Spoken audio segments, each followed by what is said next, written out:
Welcome to Pasa, HSIs, a podcast dedicated to everything Hispanic serving institutions. I'm your host, Doctora Gina Ann Garcia, bringing you the news on what's happening in HSIs. Join us as we explore the history and evolution of HSIs, culturally relevant and liberatory practices, current and emerging research with HSIs, and the policies that shape servingness. Episode 8. Saludos HSI familia, and welcome to ¿Qué pasa HSIs, where we talk about all things HSIs. And today we are going to talk about it, all of it.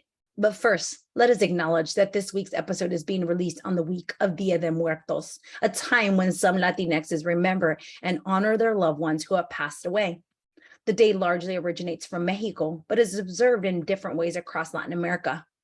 During this day, most often celebrated on November 1st, it is common to build ofrendas or altars that have flowers, candles, and other decor, and where pictures of the deceased are displayed along with their favorite food and beverages. There are many variations to the ofrendas and the festivities, often varying from pueblo to pueblo, and there is no universal way to observe Dia de Muertos. We have seen a rise in observation of the Day of the Dead here in the United States, which is great. But if you are honoring the day on your campus, please remember to be intentional by bringing in the voices and knowledge of people who have traditionally celebrated Dia de Muertos. Today's show is an exciting one, and we have lots to learn. I had the pleasure of speaking with two of my favorite people, Doctora Yolanda Cataño, who is the inaugural executive director of the Alliance of Hispanic Serving Institution Educators, or AHSIE, and Dr. Ángel de Jesus González, who is a postdoctoral research associate at University of Southern California. The topic of today's podcast is queering HSIs and serving LGBTQIA Latinx students at HSIs, which is a topic that these scholars have been advancing. This dynamic duo is extending notions of servingness to queer and trans Latinx people at HSIs. In this episode, we talk about the importance of centering the intersectional identities of Latinxs at HSIs and share findings from their not just one or two, but 3 articles they have published about queering HSIs, all available in the show notes. This episode is about so much more than queering HSIs, however, as Doctora Cataño and Dr. González are brilliant scholars and practitioners who talk about the complexities of data-driven decision-making at community colleges and talk about institutional and state-level policies that affect servingness. Through storytelling, they drop so much intersectional, practical, and empirical knowledge about HSIs and servingness on us. Doctora Cataño is a recent graduate and newly minted doctor from San Diego State University's EDD and Community College Leadership Program. Congrats, woohoo! I had the honor of serving on her dissertation committee. She earned her MA in Sociological Practice and BA in Women's Studies at California State University, San Marcos. Dr. González received an EDD in Community College Leadership and MA in Post-Secondary Educational Leadership with an emphasis in student affairs from San Diego State University and has a BA in Environmental Science and Spanish from Whittier College. All that to say, HSIs chose them as all of their degrees are from HSIs, or what we may call 3-time HSI grads. Yolanda's community advocacy engagement as an advisor for the Imperial Valley LGBT Resource Center has been instrumental in bridging her commitment to scholarship and her comunidad. Her research advances equity, social justice, and diversity with a focus on the LGBTQIA+ community and Latinxs and HSIs. Angel's research includes examining and exploring the conditions, experiences, and outcomes in community colleges for minoritized students with an emphasis on LGBTQIA+ and Latinx students, also Latinx leadership and racial equity policy implementation in the community college context. They are self-identified first-generation queer Joto Latinx scholar who engages with his scholarship through his own lived experiences. I have known both Yoli and Angel since they were graduate students at San Diego State University, where I met them when I visited SDSU to give a talk to post-secondary educational leadership community. We have been mutually standing each other ever since, as I have watched them with admiration for the heart and soul that they bring to their research and praxis. Throughout the episode, I felt very connected to them, calling them my soul siblings, as our stories and journeys towards servingness are similar in many ways, yet still distinct. I hope you will enjoy the brilliance that emerged in this episode.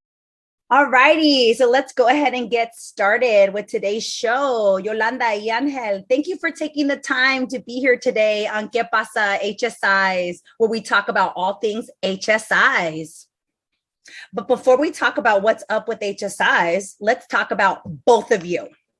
So because we have two guests today, we're going to go back and forth. And you know, some of these questions y'all are welcome to both talk, and other ones you won't. But I definitely want to hear about both of you and about your journey. So, and the listeners want to know, because this podcast is about higher ed and about HSI. So I want to know both of your journeys into higher ed, through higher ed, and also your consciousness around servingness. So first, let's start with that.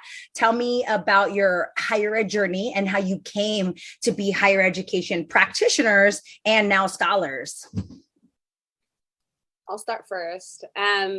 So yes, I was born and raised in Mexicali, Baja California, Mexico. So being in that border, you know, binational experience that I had growing up, it really provided a different perspective. I came to a different school. So I was like in Mexico, you know, a couple of times, and then I would come here to the United States, depending on like the jobs that my dad had. So I didn't officially come to the United States until I was 13. So thinking about the language barriers, thinking about that, you know, immigrant experience. And I was lucky enough, you know, to come, you know, and have a dad that was able to, you know, provide that status for me in terms of like being documented in this country. And so given that time frame, I was 13, dealing with it and dealing with the difference in educational systems. I always tell people, right, like when you come here and the first time, you know, you're dealing with, I already learned about biology in my school, right? So cuando llegué aquí and they were taking physical science, I was like, but I learned this already. Like, but I was still taking those classes because I had to learn new terminology based off of like the English language, right? So, and then that led to, you know, my, you know, getting enrolled into high school. And I always say this because it's true when we think about mentorship and the importance of mentorship, the professors and the role that certain key people have in our lives. I will always thank my AVID professor and how fortunate enough I was to be an AVID. And we always think about those successes that students have. So those very ones that can, you know, do well in school. And I was lucky enough to have done really well in school. And so I was reached from that AVID professor, and then that AVID professor was like, Yolanda, go, you know, to school, blah, blah, blah. Because I was going to get married at the age of 17. I thought it was cute.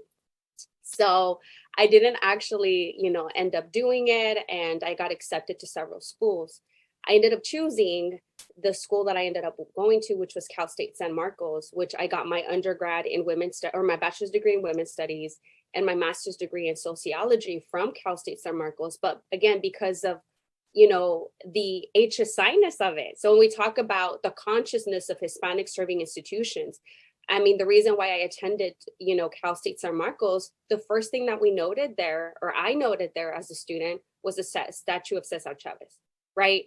It was predominantly Latina. You have to understand that when you come from a border town, it is more than 92% here, 93% Latinos, Mexican in where I'm from. So I couldn't make a transition to UCSD, even if I was admitted to UCSD, because something like that would have entirely provided, you know, not conditions of learning for me, right? So when we think about that consciousness of servingness, I think Cal State San Marcos afforded me a lot of tools, a lot of relationships in terms of the peers that I got to meet, you know, Mecha, the establishment of Mecha. And so these connections that allowed me to thrive and succeed in these, you know, environments, and people who were dealing with the same things that I was, right?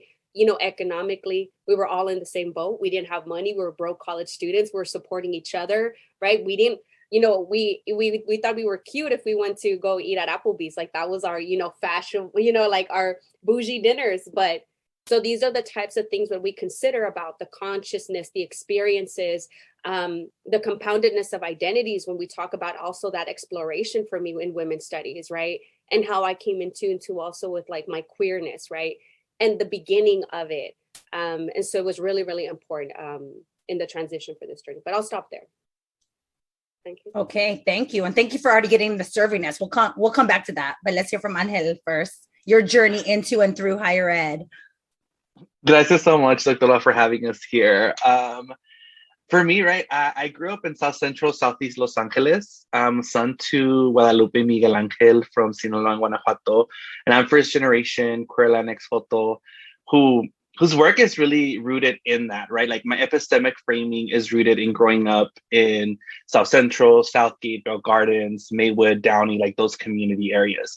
For me, it's always been a predominantly Black and Brown community. And I don't really knew that there was differentiating like type of communities or even that changed across institutions of higher learning, because I didn't even know about college until like my junior year of high school. So for me, all my schooling was really just like doing what was asked from me. It wasn't until high school that I get into thinking about, well, what is this college thing people think of, right? And it happened because I had a regular English class, and next to my regular English class was AP English. And now I know that's sorting, right? Like our class was deemed as the class that, like, if we're lucky, we're going to graduate high school. And then AP was like, oh, these are college ready students. And every time we would come to that class, one of my friends, she would start asking me things regarding college preparation that I had no idea what the hell she was talking about. I was like, girl, you speak another language. She's like, have you done your SAT? Have you created your GRE account? Your college board account? And I was like, what are you talking about, girl? Like, I have no idea what any of these things, because my knowledge was, well, you go to school and you graduated and you just move to the next tier, right? That's what we did from kinder to elementary, from elementary to middle school, from middle school to high school. So I heard this college university kind of being talked about, but I know there was a whole process that started already 3 years before I was even thinking about it. So she's the one that really got me to think about like higher education and what was I going to do. And it kind of got me like to get my shit together. So I started thinking about, well, what do I need to do? And in California, we have these things called the A through G requirements. And part of that was like making sure you have certain classes, right? And for example, like I was taking my senior year Spanish 1, 2 during the day, and then Spanish 3, 4 during the night, because I needed 2 years of foreign language. And in my head now, I'm like, I should have been taking AP Spanish. I'm fluent. I've always been fluent, right? And like I could have gotten college credits, but no one told me. No one saw me as someone who was college ready. I wasn't an avid. I wasn't in honors. I was just like your regular student, right? Like I wasn't the best. I wasn't like performing the worst, but I was just there doing what I needed to do. And I landed at Whittier College, which is my alma mater. Go Poets. Because I was in yearbook, and my yearbook advisors were Whittier College alumni, and we took our senior pictures there. So that was like kind of the first campus that I've ever been to.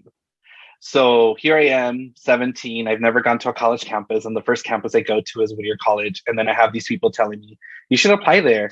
And in my head, I was like, oh no, this is a private school. Like private is synonymous for me with like wealth or whiteness, right? And like, which is not too far-fetched. So for me, I was right. Yeah. So I was kind of like, I don't know. And they're like, no, you should just do it.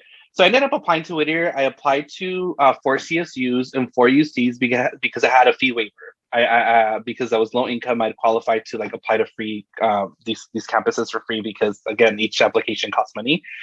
So that's how I ended up at Whittier College. And I had to stay local because my parents didn't let me apply anywhere else, because the expectation is that I was close to home. So even though I lived in BG and Whittier was 20 minutes away, when I landed at Whittier, it was like a whole other world.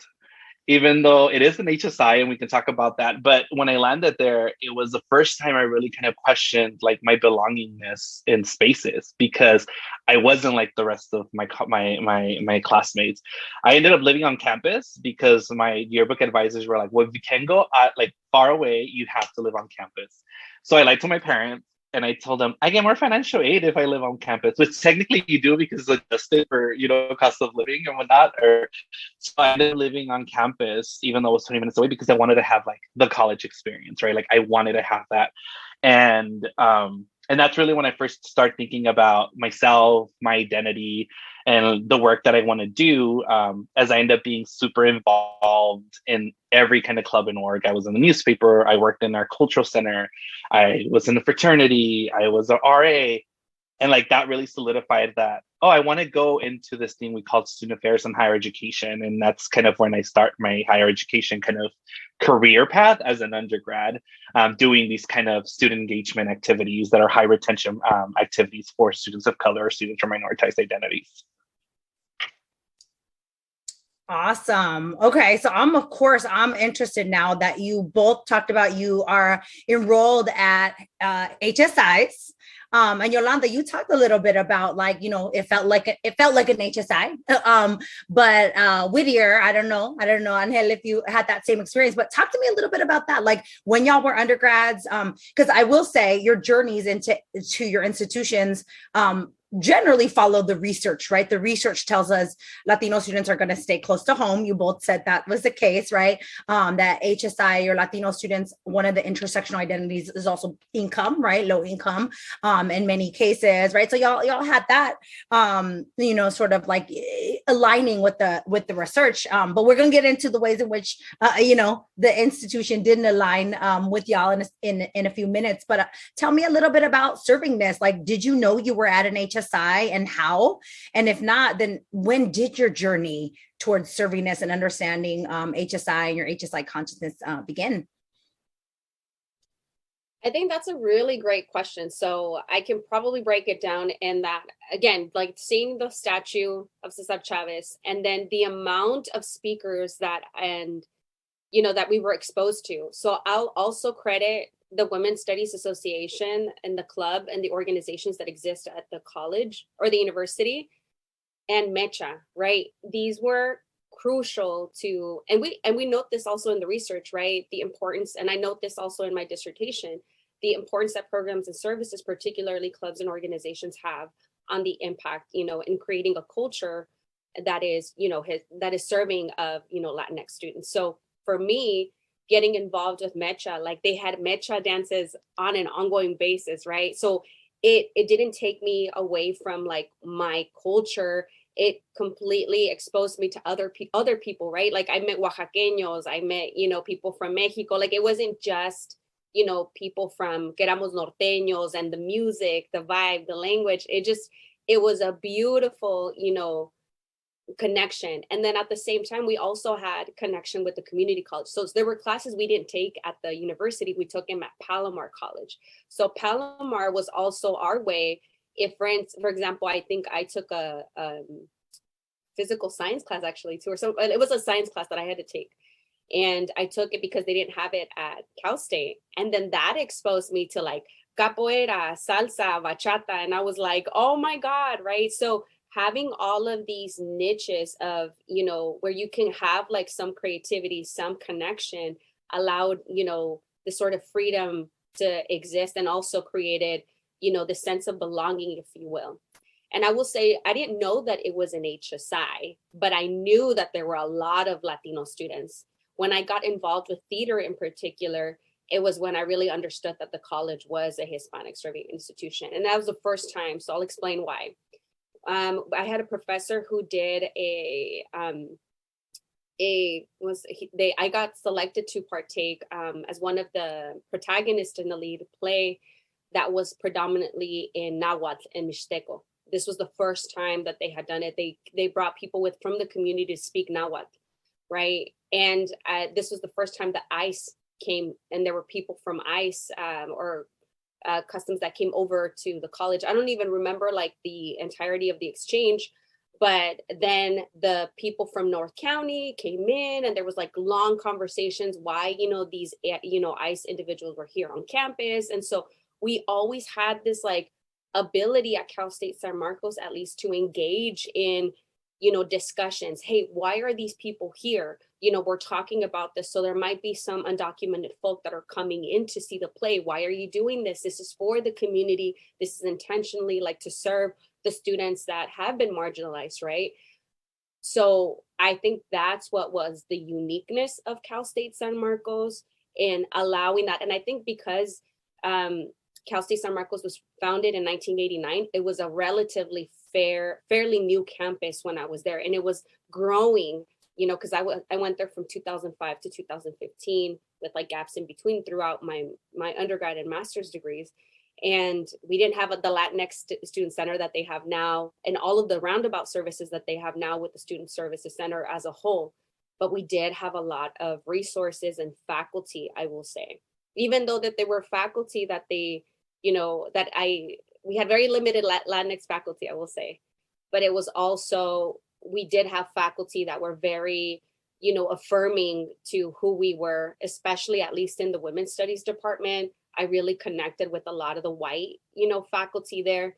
Very problematic in ways too, right? It was also the first time I realized that I wasn't, that I was othered, right? So it always came in with some sort of backlash. It wasn't always pretty, right? But I think that that's the learning environment that was conducive to you understanding, oh, you don't just exist in the Valley. Because a lot of people, when I say the Valley, it's the Imperial County, not the Valley up north. But I think people, have this notion and this concept of we don't leave the Valley, and that's how we stay. So when we're talking about growth and taking somebody out of the Valley to, you're also dealing with the larger environment, different type of set of experiences and different types of discrimination, right? That I didn't even know. Like, this is the first time I had heard terminology being reflected towards me when I didn't hear it when I was in high school, right? But it was really, really an interesting environment. So HSI as a whole, it was just pictured differently. Sorry, I couldn't go ahead.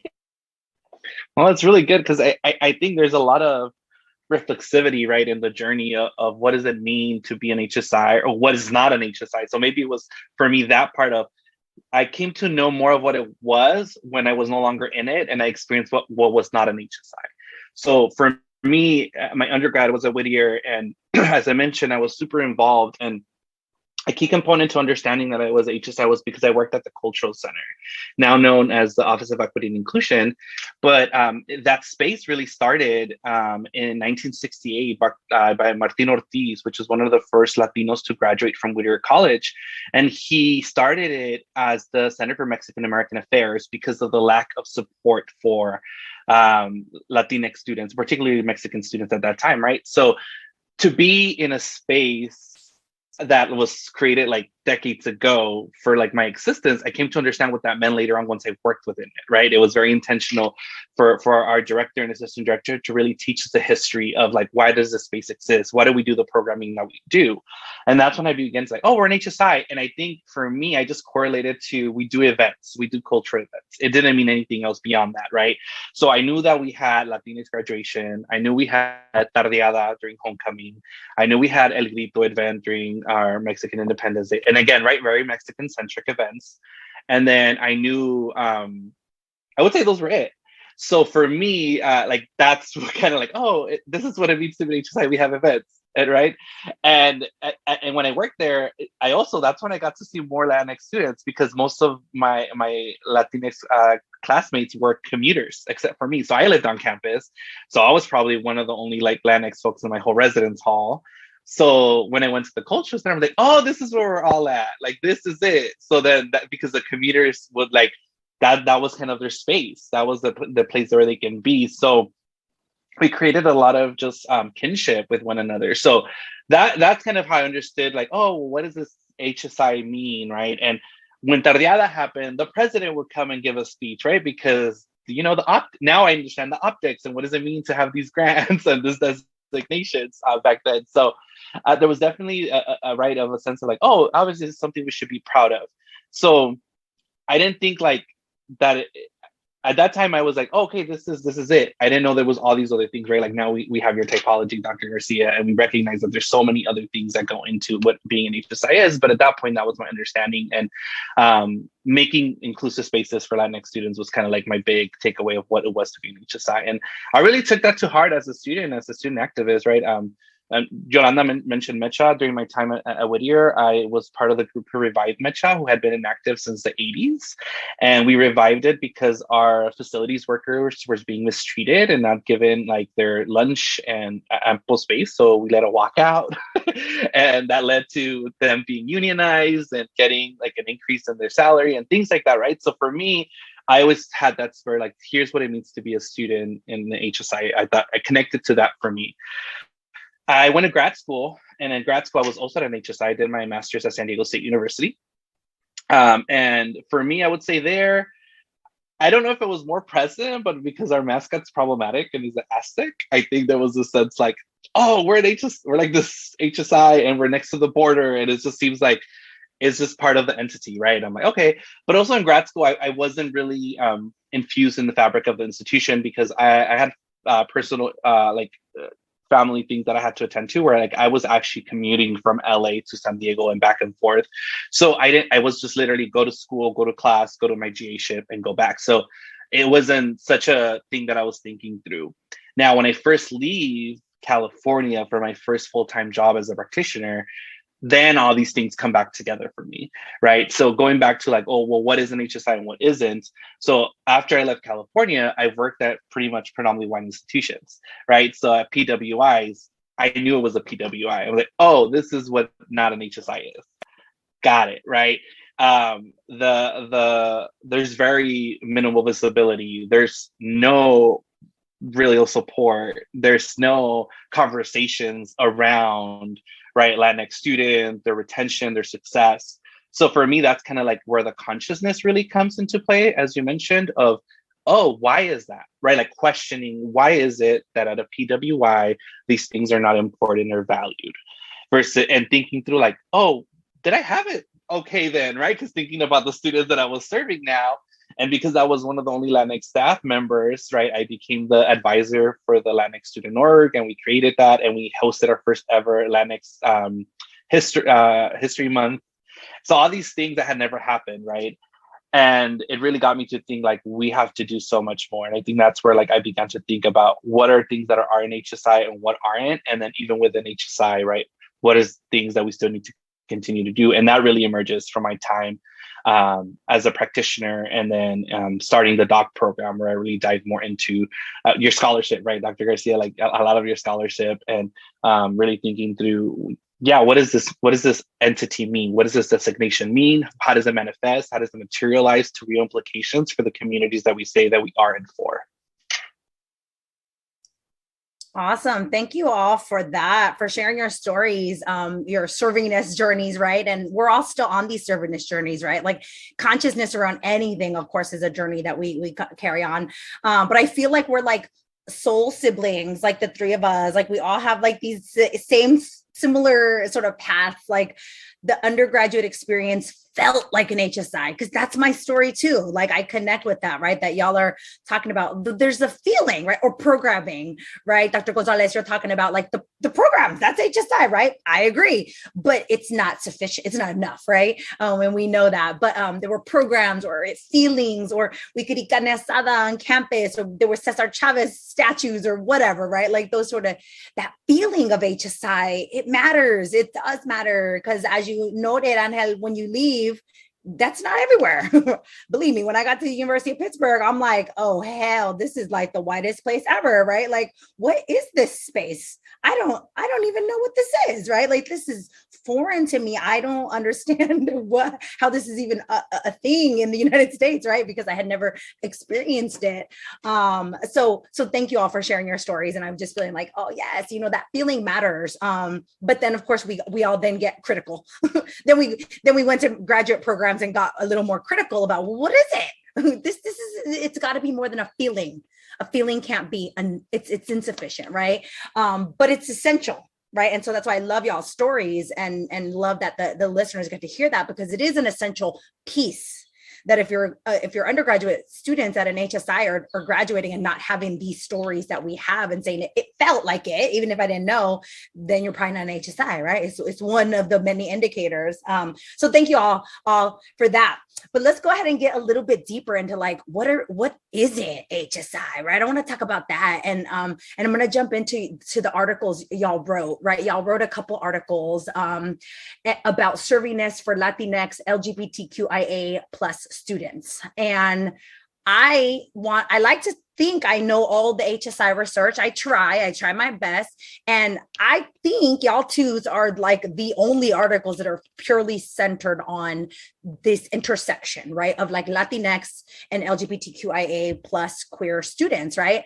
So it's really exciting to know that y'all are doing that work. And I dove into it. Believe me, I'm pretty sure I became a member of the Alliance of HSI Educators just so I could download y'all's article, because you got to be a member. So I'm like, okay, let me just be a member, because I hadn't paid my membership. And here I'm with the director here. The directora is like, oh, Gina. I can't with you. But I downloaded it. I mean, I paid my membership to download y'all's article. Okay, that's how important it is, the research that y'all are doing. Okay, so let's talk about those articles, right? That the work that y'all are doing around these intersections, or these intersectional identities. And talk to me about a couple things. The motivation. Also, y'all are doing this work in community colleges. So let's bring that in about like, why is it in the community college space? What is your motivation for doing this work and really doing environmental scans of the resources available for students who are at these intersections of identity, and why it's important? Why do we need to do intersectional work at HSIs when we get to doing this research? I'll start by saying just like a little bit about our journey. So Ángel and I met in the doc program, and I think prior to us coming into the doc program, right, like I had been exposed to your work, Dr. Garcia, in my previous working at San Diego Mesa College. And so for me to have seen you already through the work that I was already doing, and so I was already building on my HSIness, working at several community colleges in different capacities, right, in serving directly, in creating these programs, right, setting the foundations for Title III and Title V grants, as well as like the research aspect and building with faculty, program services, training students on how to, interpret data and bring in like a quality amount of servingness through the evidence-based practices, right? So we think about that practice piece. But I think when I started to learn more about the work that you did in terms of decolonization, right? I've never like truly understood the profoundness and the impact of that from a racialized lens, right? So when Ángel and I met in the program, right? And mind you, it was like the first semester, we barely knew each other. And it was like one night and Ángel was traveling from Seattle, and we were kicking it at my spot in San Diego. And we were talking about this work because we knew from the get-go. I think it was funny how we both kind of came into the program. I was telling, the group, I want to work on HSIs. I don't know yet what, component, what I could add to it. Because your work is really, Dr. Garcia, on that racialized lens, or at least at that point, it had been really harnessed on that. And I was like, there's got to be more than that. And then we had really interesting conversations, Ángel and I, and you could obviously share a little bit more. But one night we were both like, no, like it has to be more. We were researching articles, and there was a dearth of research, right? When it comes to specifically posing questions about, not just, Latinidad as a whole, but then like, how do you the intersection, right? I always say the multiplicity of identities, right? And what does that look like for the landscape of community colleges? And we were doing that research, right? Because our focus in the program was with this specialization of community colleges. So when we think about this work, when we think about the importance of it, we're like, that's it. And so we're talking about the research. We were looking at different places that had already done certain, research. And so we were trying to do an environmental scan. And I think we were learning about that methodology in class, or we're trying to, because even within our classes, it was a little bit difficult to understand the different methods without throwing shade. But it was yes. I understand as a professor of many things.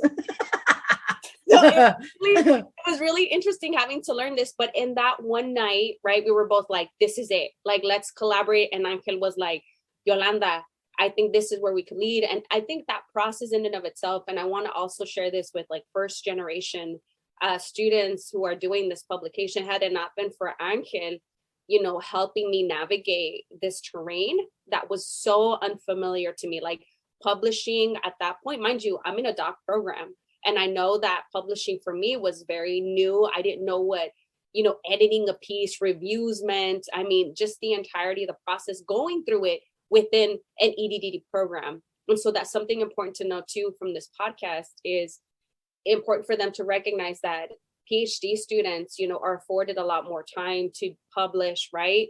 Where we're going 100% past space through our coursework while also working on our dissertation. And then Ángel and I were doing the most trying to do this publication because we felt so, because at that point too, we were dealing with it too within our identities, right? Ángel, I was just also like trying to figure out what my identity was. So it was very much, this was like a love project.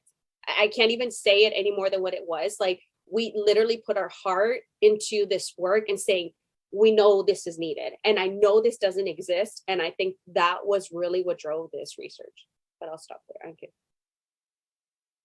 Well, I just love that. Thank you so much. Like, it's so true, right? It is a labor of love. And I think a lot of our work as scholars for minoritized identities, and it is hard work, right? And it really came from that. It really came from this overlapping interest in our research. At that point, like our research topic for our dissertations, right? I explored what Latinx leadership looks like at community colleges and creating a Latinx leadership framework where the X in Latinx really centers the racial ethnic identity at the intersections of queer and trans identities.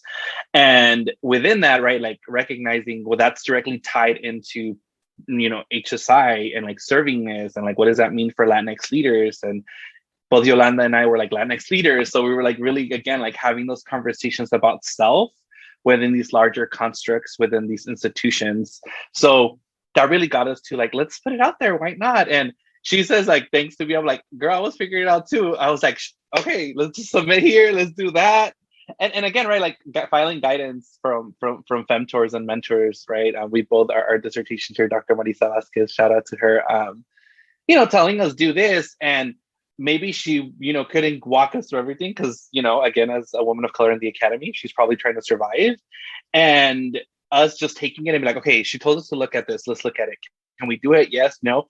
And I think that's really where this began in doing these articles and researching these topics, the overlap of our interests, but also our identities and our lived experiences. So for that first article, that environmental scan was really just like, what is out there, like based on this region, right? Because we just looked at Pacific in particular, we looked at those community colleges who were part of what was called the Southern Consortium for Hispanic Serving Institutions in California. And I don't know if it exists anymore, but it was like some institutions in Southern California said, we're going to create like this group of us who are HSIs.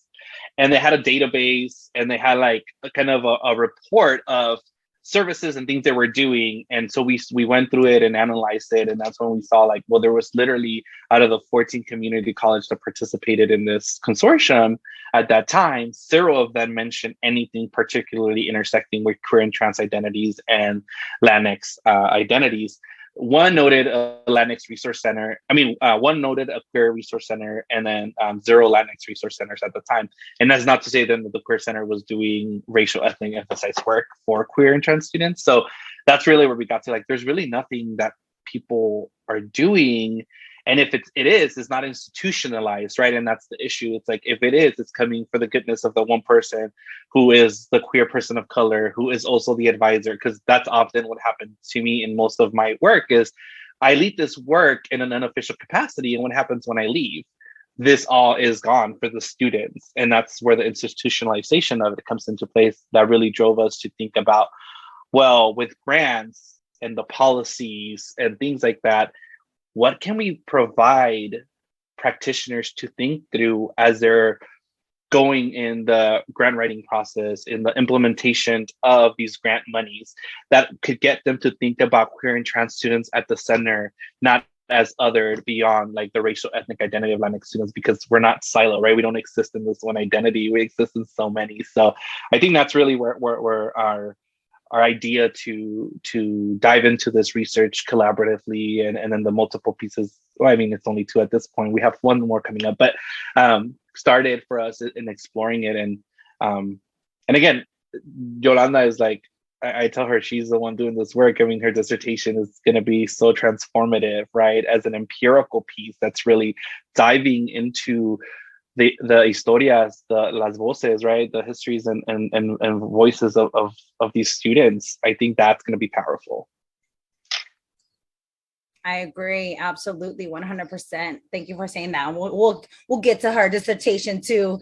But thank you for being so real first about like being doc students and not knowing how to publish, because I think people think that like, I don't know, that you just like are born knowing it or something. I don't know. You come out the womb knowing how to publish articles, and like you just don't, right? Like I've published many, and I was in that same space, right? Of like as a grad student, like what the heck, how do you do this, right? Like trying to figure it out. So thank you for being really transparent about that, because we need to acknowledge that publishing is not easy, and we're often not taught really how to do it, right?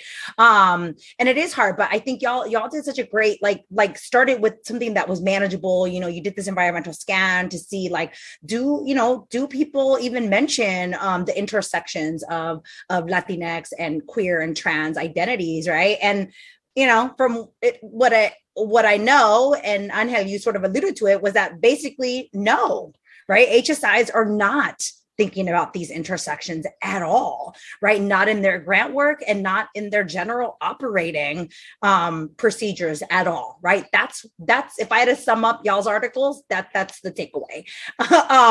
And so please correct me if I'm wrong, if there's some other sort of takeaway. But if y'all want to talk a little bit more about that, and then also because this podcast is intended to be knowledge sharing and supporting people who are on the ground doing the work, what do we need to do better, right? Like from y'all research, because part of research, and I'm very practitioner driven, is like there's the research, and then there's like, now what do we do in practice? Because it doesn't mean anything just sitting in an article that you can't even access half the time, right? Like nobody can even access it. So, you know, feel free to add in any other key takeaways from the articles, but what do you want practitioners who are listening to do? But I think that's a really loaded question, right? I think if you take a look back, right, I think the beautiful thing about creating something that we created, right, was really from the viewpoint of like Ángel shared, right? It's our experiences, right? It's our positionality as students. That's a privilege, right? Because we're afforded, you know, the space, the critical thought and the exchange to have access to people like each other, right? That are in the same space and the same, you know, environment. And that can't be said enough, because when you kind of get out of that, I'll tell you kind of now the lens of like the administrator hat that I wore for 2 years at IVC. It's like, it's very difficult even to go through the racialized component, right? So now let's go now to the actual community college and say, you're at a community college that is it's an HSI. But then as an administrator, for example, you have all of these priorities, right? An infinite amount of initiatives that you have to take care of, funding pockets that you have to provide, right? So when we think about programs and services, you're looking at, there's mandates from the chancellor's office, there's mandates from like local, and then there's all these needs from like the community, right? So you're gauging macro, micro, like at different waves, right? And impacts. COVID in and of itself, right? Funding that came through COVID, through CARES Act, and et cetera, created also an amount of challenges within like that practice piece. So when we think about just servingness as a whole, right, the policy in and of itself doesn't afford anything. And this is the complexity. It gives you the flexibility, right, to do what you can through the Title III and Title V funding sources. But it doesn't mean that we know as, you know, practitioners, as people doing the work, on how to engage in different environments, pockets. And then it also depends who's at the helm, right? So if it is a person, for example, that is a director that understands HSI from having attended, for example, AHSIE at a conference, who has the network, has the capacity to understand your work, for example, Dr. Garcia, that's a person that is leveraging resources, that is making connections with other people outside, that can, you know, have even that network to say, hey, I'm having trouble with my cabinets, ask them for resources. How do I institutionalize my program after the funding is done? Something like that. But if you're bringing in a faculty, for example, who's only been in the classroom and now is taking over this grant, right? Very difficult very, very difficult. And what I have found in my research is that in also in difference to like, research one institutions or universities that have more resources, we don't have the resources. So when we say it's easy for us to criticize, community colleges and say, why aren't you doing more? Why don't you have centers that cater to LGBTQ plus identities and communities, et cetera, et cetera? Well, let's talk about evidence, right? It wasn't until 2018 that the Chancellor's Office decided to collect data on students, right? And it's very limited data. We're working on the California Community Colleges application to even begin to ask questions. And then we get feedback from the community stating that list is already, that application is already robust. Why are you asking questions? But so all of these things that maybe, universities already have in place, have set in motion to already have these approved, we're far behind.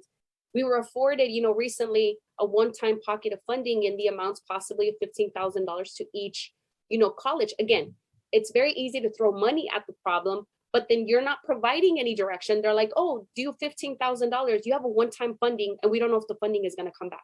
What are you supposed to do with $15,000? And they're like, make it work through it. Do it through professional development.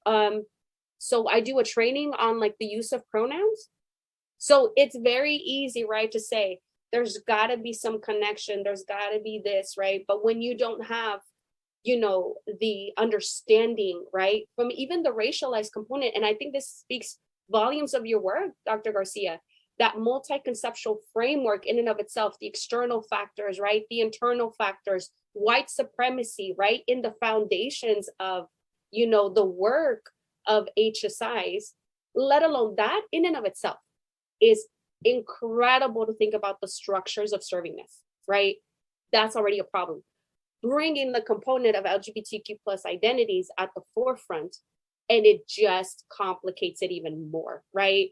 When we say queering of HSIs for Ángel and I mean, think about it. It's such a westernized language as well, right? We critique our work too, because como se dice queer en español, right? Like, it's difficult for us too. Like, we're experiencing like understanding facets and where students are at, and students are very smart. Administrators and faculty need to be where the students are at. Like, I have students left and right who already understood where they were at. It was the faculty and the administration that didn't know where they were at. So it's so many variables, right? And there's so many things thrown at you. So I kind of want to give a shout out to all the practitioners in community colleges for just surviving, because it is a lot, and particularly those of color, and particularly those that have compounded of identities, right? Because it is difficult to be, at least even in my end, and I said this, recently in another research study that is coming up, being queer, openly queer, also an administrator, and being at those higher levels and higher tiers of administration gives you a lot of visibility, but it also is very threatening, to say the least. And so that's not easy. You need to provide, sources of protections within to support, high levels of visibility when you have people like that. You want to talk about courageous leadership, you also need to think about how do we protect people of color, and people that have, different identities at the margin. So I'll stop there. I didn't know we was going to church. You're just preaching over there, like so many layers of so many things that you just share with us. So thank you. Whew. Dr. González, are you going to add to that? I don't even remember the question. that was about what I was about to say. I was like, wait, where are we? No, the only thing I do know is when she mentioned the multi-conceptual model dimensions of HSI servingness, that one really is. I think she was hitting that for me, where it's like, yeah, right. It's those external, internal factors in the contributions to the outcomes of whatever servingness looks like, right? So it is all these different pieces, all these layers, which makes it so hard to execute servingness, right? Like I think that is an ongoing action that we're trying to accomplish when you are this designation type, because of, I mean, right, you have it as a white supremacy as the underlying layer to it, right? And as it pertains to, intersections of identity with queer and trans Latinx students, whiteness mediates everything, right? It's still very much what mediates cis heterogenderism and cis heteropatriarchy. So it's the things that still mediates racism and racialized experiences. So when we think about the both and, it's just a compounded experience that then needs a multitude of solutions.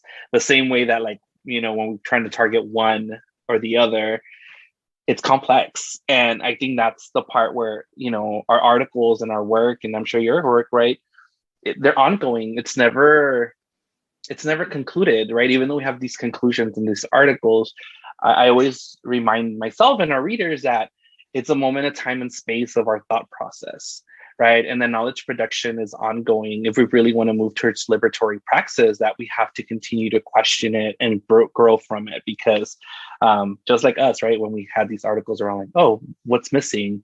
And we just had, oh, this is missing. But then here comes, you know, Yolanda, or all these other things that are still like the complexities of these, right? It is a reminder that there is no simple solution, I think, in addressing this work.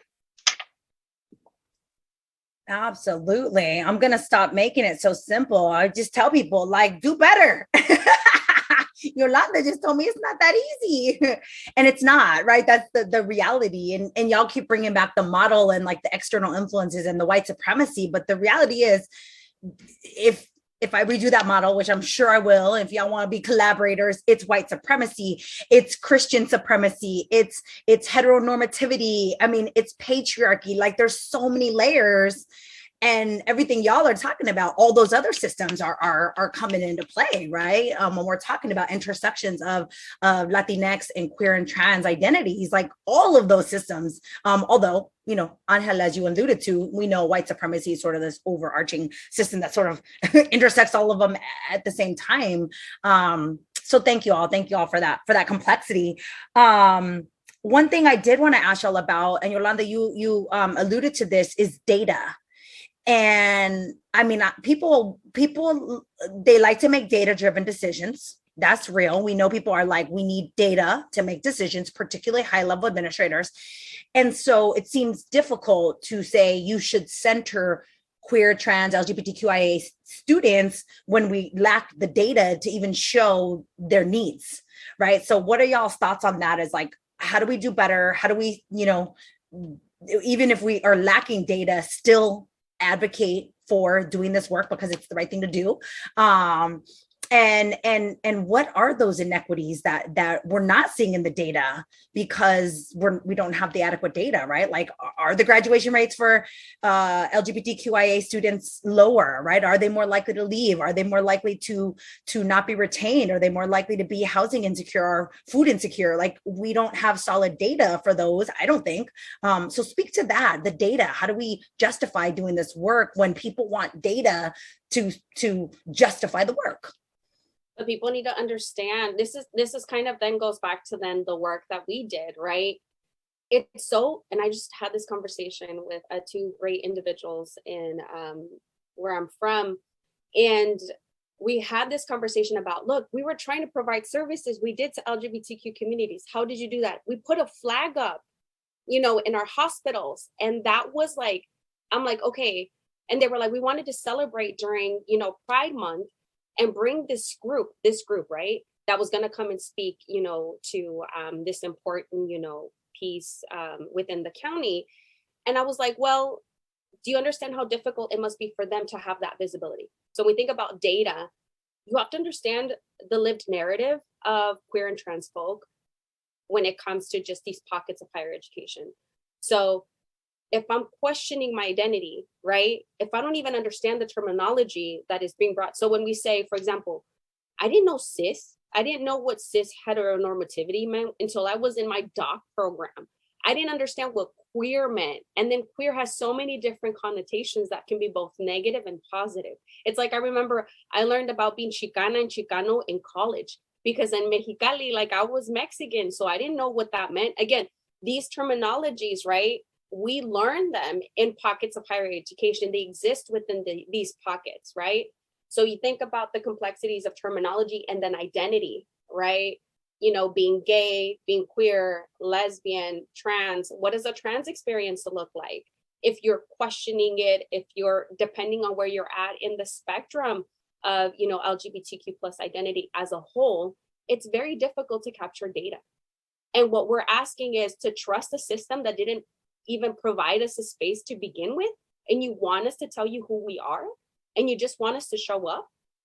Again, and then once we even provide that evidence piece, it's still limited. So you're giving me, again, $15,000 to do the work. What is that going to do for me after I've already given you, you know? So the evidence piece, yes. Is it critical? Yes. Do I think it's important, especially from my end and my lens, again, as an administrator and as a person, as a practitioner in higher ed? You do want to have that.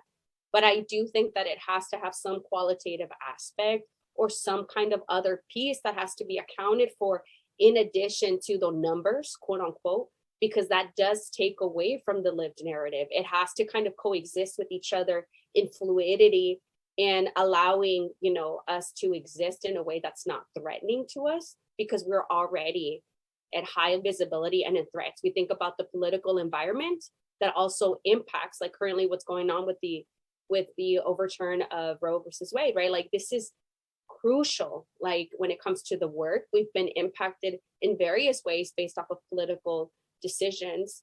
And now we're coming into politics within higher ed. Very threatening too.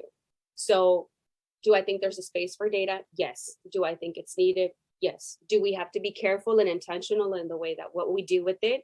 And then more importantly, what are we going to say when we say we're going to do something with the data, that we actually do it and it doesn't stay stagnant and we don't make false promises to our students and our community? Yeah, you know, I would echo some of those points around the need of data, and specifically in the quant side.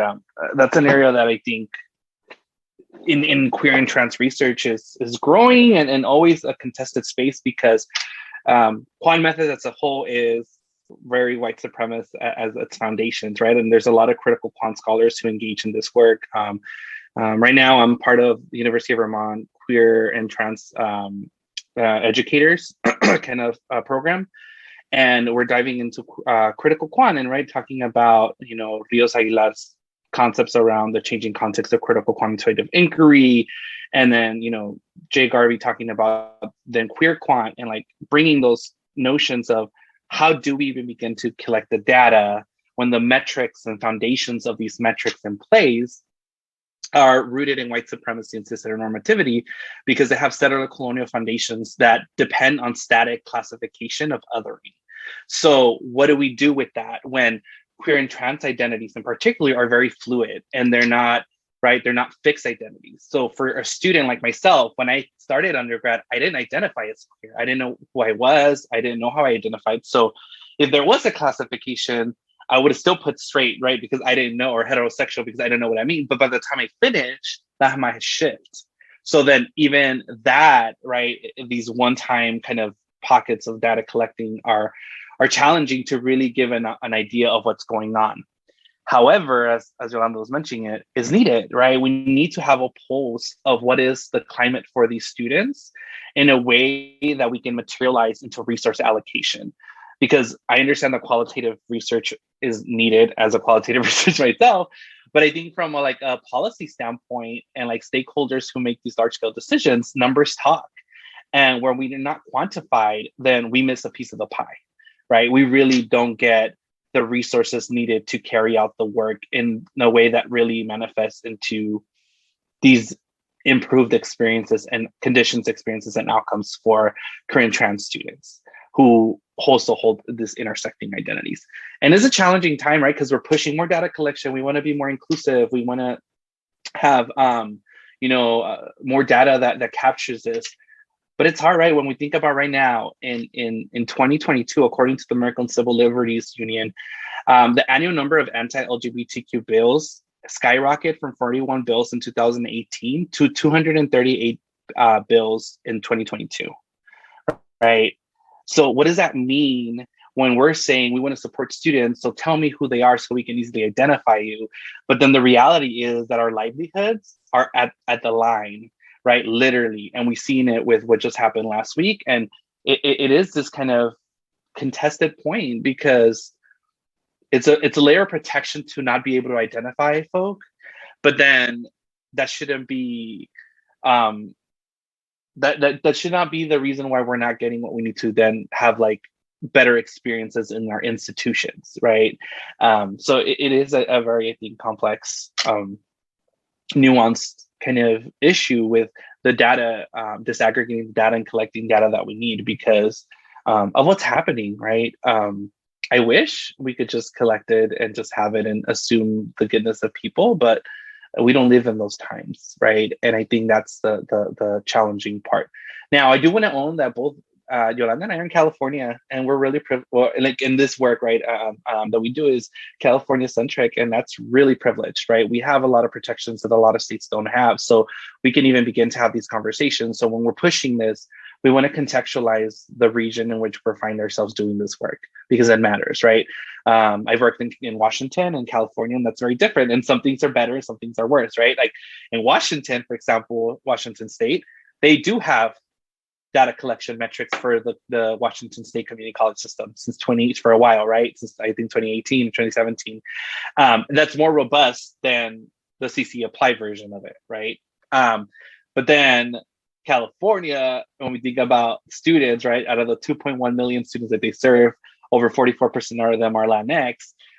Now they have, right, a lot of work from the racial equity standpoint in regards to the student equity plans, AB 705, student guided pathways, and they're putting in monies, millions of dollars to eradicate equity gaps for these students, right? So again, it's this very intricate kind of reality of the conditions for the students that we're aiming to serve that ultimately have to do, right, with the foundations of these systems as a whole. That's why none of these one solutions are working, because the foundations are the same, and now we're not digging into the actual issues at hand. But I'll stop there because now I'm just like rambling. Now you took over. Now we went back to church again. Woo! Y'all are just dropping so much knowledge, and like, I love that y'all are bringing in the intricacies of like the region, right? Because I think about that too. Like Florida HSI listening right now, practitioners in Florida are like, well, it sounds easy for y'all in California, right? So to name like, hey, in California, we have a little more privilege, and like a Florida who decided they were going to launch this bills, like don't say gay bills, and everybody started to follow, right? That matters. That matters that where you're doing this work, obviously, right? And data, like you said, data collection systems are better in some states than others when it comes to being able to actually serve students at the intersections. So thank you for that. And thank you for even the policy. Dr. Gonzalez is dropping like the actual policy names and everything over here, which is important, right? Because to your former point about like, I thought servingness was like programs on campus, right? If we have like Hispanic Heritage Month and, whatever, the 2 or 3, Latinx graduation, then we're an HSI. No, if you don't understand the complexities of the region you're in, the policies, the data collection metrics around servingness and around serving students at the intersections, you're not an HSI, right? Yay for your program. Do the programs, but it's so much deeper, right? It's so much more complex, and y'all are bringing that all to light. So thank you for that. Whew, I could ask y'all questions all day. But we're gonna have to start to wrap up. So I do want to know, Ángel, you did mention that y'all have another article coming out, and soon to be Doctora Cataño is about to defend a dissertation around this topic. So if y'all want to share any tidbits or any advertisements of what's to come for your new fans that are listening, are like, ooh, I want to follow these scholars because they're doing really important work. What's next coming out of the lab? Yeah. So a piece that should be coming out this year is an about campus piece. And it's kind of like a pulse point piece that really highlights, practitioners think about collecting data. It's called Querying the Query for Hispanic Serving Institutions, Community Colleges. And it's really the way, it's a way for practitioners to start thinking about what can they do if, at a larger systemic level, we're not having systems to collect this data. What about in your area in collaboration with IR institutional research, right? Thinking about that when, HSI directors do their programming, they might have, capture oh, give me the list from enrollment services of all those students who self-identified as Latinx, so we can target them for programs and services. And then when they do that, can you also attach a different questionnaire around, like, because of this, we also want to know what other areas of support might you need, and include maybe in there, right, a survey around queer and trans identities to capture, oh, maybe we need to be doing, and they should, right, be doing more intersectional program and services. So that Queering the Query piece will be coming out hopefully soon. And again, that one's like a really brief 7-pager, I think. So a lot of our work, if you notice, is geared towards practitioners and on these open access spaces for the most part, because we want the people doing the work to be able to have access to it, right? Obviously, we'd sit with more theoretical pieces and think through that, and we're brainstorming some more of that work. But I think the practice-based pieces are super important, because our practitioners are asking for it. Like, what can we do? And you said it, right? Like, do good work. And sometimes it is simple, right? We know that there's these broader systems, and that could be overwhelming. And it is like, what can I do in the everyday with what I have from where I'm at to make a change? And I'm hopeful that those are the things that people can take away sometimes as we talk about these broader, right, foundations of these like horrible institutions, even the community college, right? Even though they're seen as these access points, right? The foundations are still the same: white cis men for white cis men. And we need to remember that that is embedded in the hegemonic practices of leadership and the policies at play at community colleges. So even though it's not the 4-year, it's still very much rooted in similar foundations. So that could be a lot, but also ultimately the takeaway should be do good work. So hopefully this about campus peace and Queering the Queer provides areas of inquiry for folks to think about how they can collect data and engage in that for queer and trans Latinx students. Yes. And then I think building off of that, it's looking at, like my dissertation, for me, it was looking at the experiences of self-identified, Latinx LGBTQ plus students, enrolled at California Community College HSIs. So it's really going back, that qualitative piece that I was mentioning earlier is looking at the data that already is existing from the chancellor's office, but then bringing that qualitative piece and really making sure that the voice resonates, with a lot of the practitioners. And I think what's next, Doctora Garcia, I think I've been afforded now a national platform. And I think in being the inaugural, I know I'm excited, yes! And a shout out to the Alliance of Hispanic Serving Institution Educators, and being the inaugural executive director, I take it with extreme pride, and I'm very humbled by this opportunity. And I'm really looking forward to building more collaborations and looking at what we can do to improve, what we currently offer for our practitioners. And then partnering with the Department of Ed to look at how we can utilize what they're already working on, look at what we're currently doing what professional development opportunities can arise from having these very fruitful discussions. We've already started those with Beatriz Ceja, and we're really excited about what that could look like. We're also working with, people with the likes of you, Dr. Gina Garcia, and Escala, to name others, and it's really a very cool environment to look at how all of these pieces kind of come together. Excellence in education with our data institutes, right? Very, very important. There's already data that exists out there. How do we bring this connection? How do we have practitioners understand data, report data, for example, and then build off of these programs and services based off what we find? And so I'm really looking forward to what this next year has to do, not just to build AHSIE, but then to continue the work that we have done in terms of the publications.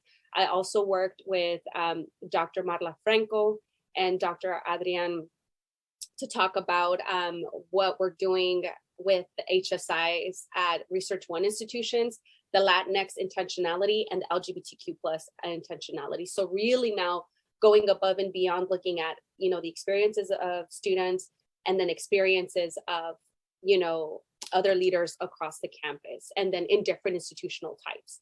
So I'm really excited just to, advance these works and these efforts in working with other practitioners and other individuals who are experts in the field. So really, really excited.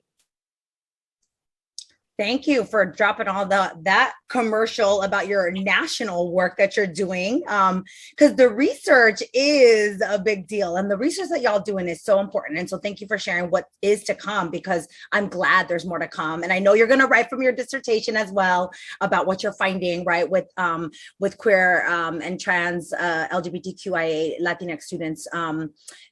That's important, but taking it to a national level, right, to an organization like AHSIE or Excellency in Education, the Department of Ed, that's where research actually informs practice and policy. How powerful.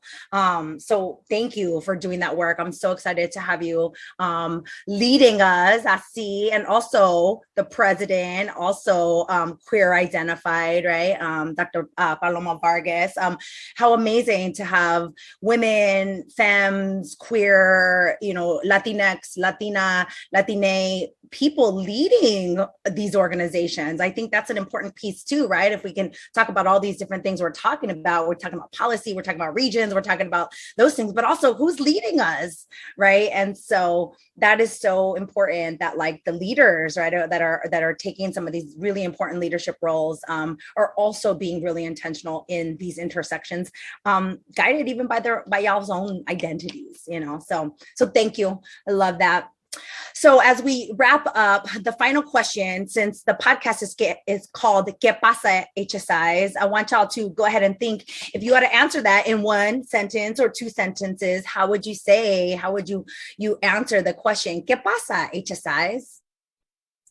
I think that's a really great question. I think when it comes to ¿Qué pasa with HSIs, I think it's also looking at, beyond the practitioner's lens también, it's how do we invite other people to the HSI piece? Like, ¿Qué pasa HSIs with HBCUs, and other minority serving institutions? Because there's also like this other connectivity that we haven't really tapped into, or at least I feel like we haven't tapped enough. It's how do these pockets of like funding and also like the multiplicity of identities that we hold, right? I had this incredible conversation the other day with a woman who's doing research on HBCUs, but they are also an HSI. So ¿Qué pasa HSIs with, now with having multiple, identities within, and whose priority, and then how that posits us like against each other one more time. But then at the same time, it can help us like build connections, right? And I think this is such a unique opportunity right now for HSIs to also flourish. We also have an opportunity with all of the emerging HSIs, and it's exciting to see, the work now that we have been a little bit more established since its foundation. And I think this is where we can really start to navigate this new terrain. You mentioned food and housing insecurities. You talk about creating some kind of roundabout services for students. And I think this is the way that we can really capitalize on what is currently now readily available, but then what we can do to become, more visionaries, push the needle forward in terms of what we see, and take a deep dive into even our own experiences, right? We talked about it at the beginning of this, how the experiences that we hold are very in tune of like how we bring ourselves to the work. So I think that's the next step. It's looking at those connections with other services. To go off of that, ¿Qué pasa, HSIs? ¿Qué pasa once again with your queer and trans Latinx students? What's happening with them? Tell us. ¿Qué pasa with your differently abled Latinx students? And what are you doing with them? ¿Qué pasa with your undocumented students? And what are you doing with them? ¿Qué pasa with your Afro Latinx students? What are you doing with them, right? Dr. Pirtle wrote a piece around, I didn't know what anti-Blackness was until I got here, the unmet needs of Black students at Hispanic serving institutions, right? So what's going on there? ¿Qué está pasando ahí, HSI? So I think, right, there, everything we spoke about here and the queering of it, and I want to note it because when Butler and like queer theorists speak to queer theory, is always the act of becoming or in the process of, right? So when we speak of queering HSIs, yes, we're centering these experiences, but I'm hopeful that it opens the door for people to start questioning all these other intersecting identities, right? At the intersections of a racial ethnic identity, right? Because for so long, it's just been that. It's just been the racialized piece. It's just been us as racialized individuals because we're not a race. So now what does it mean to overlap that with all the other identities that we've always had and try to get into that and address that and wrestle with those problems and also the amazing potential opportunities that exist in there. She said one sentence. You should tell yourself that. You gave me like about a 2-minute paragraph. No, I was just thinking. Oh, I love it. We got to go back and forth with each other here. Both of those responses, I love it because it's exactly that. Like, there's a lot we can say what's going on with HSIs, and everything y'all talked about is what's going on with HSIs, both in practice and policy and research. But y'all posed what needs to happen, right? And I love that. So thank you with your long-winded paragraphs versus one sentence. I'm just kidding. I love it. Thank you both for being here with me today. I enjoyed every minute of this, and I hope our listeners will enjoy it and got a lot out of today. So thank you both for spending time with me today. Thank you, Dr. Garcia. It is an honor, honestly, our honor to have been invited for this podcast, and we look forward to the future contributions. Thank you. Sí, gracias so much.